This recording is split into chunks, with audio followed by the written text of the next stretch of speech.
Hey guys and gals, welcome back to the channel. Today we're going to talk about vehicle fluids. So when you think vehicle fluids, most people think coolant or engine oil and stuff like that. But did you know that your vehicle could be running over half a dozen to over a dozen different fluids depending on which vehicle you have? In addition to engine oil and coolant, you're going to have brake fluid, windshield wiper fluid, diff oil. You could have AC refrigerant. If it's a automatic trans, you could have ATF, so automatic transmission fluid, power steering fluid, clutch fluid if it's a manual, transfer case fluid, diesel exhaust fluid, so that's like AdBlue in the later model diesels, and even things like battery electrolyte if you want to get real technical. So today we're going to go over which fluids that are on in my Trans Am and how you can find out what the appropriate fluids are for your vehicle. If you have a brand new car or a car that's under warranty that you are taking to a dealership, then you do not need to worry about this, and the tech should be able to put in the appropriate fluids when you get your vehicle serviced. If you're looking to potentially upgrade your fluids or do your own DIY maintenance, then you're going to want to find your owner's manual.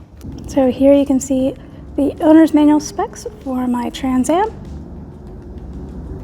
If you cannot find the hard copy of your owner's manual, you can usually do a search online and find a digital copy. While your owner's manual is going to be best for listing all the fluids and details, you can go ahead and look at your vehicle to see what it says on the cap, like the engine oil there. It says see owner's manual. You have your power steering, use only approved fluids, and you've got engine coolant only.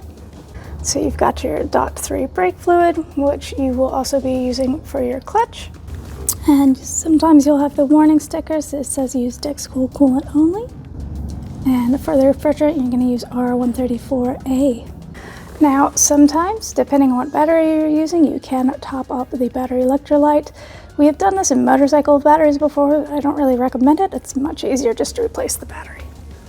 Once you have your specs from the owner's manual, you can go ahead and start choosing products that match those specs, or you can vary them a little bit depending on your driving conditions, your environment conditions, and things like that. But if you're going to deviate from what OEM is, you do need to have a good reason. You do need to have thought it through to make sure you're not going to damage your vehicle. So to start with, we're running PM 600 Cool Core. It is a concentrate. Now this coolant is not what it came with a factory, but it is compatible with both of the main coolants that manufacturers use, so you won't get any nasty clash. However, whenever you change your coolant out, if you're going from the OEM brand to a different brand, regardless, I do recommend using a flush and making sure that you get out everything you can, especially if you're going with a coolant brand that'll react with the OEM coolant that you're switching from, because it just turns into a sludgy mess and you don't want to deal with that. This car has a LS1. So for oil, we're running a PM 410. Now this is a 10W40 weight oil. The manufacturer's recommended spec is 5W30.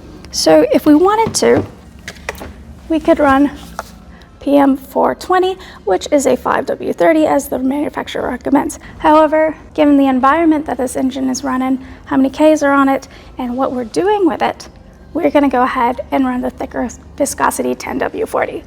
Now for the diff oil, we're going to be running PM 108, which is a limited slip diff oil, as this does have an LSD. And then rather than the traditional generic brake fluid, we are going to be running a race brake formulation, just because this car does get out on track from time to time and I don't want to boil the brake fluid.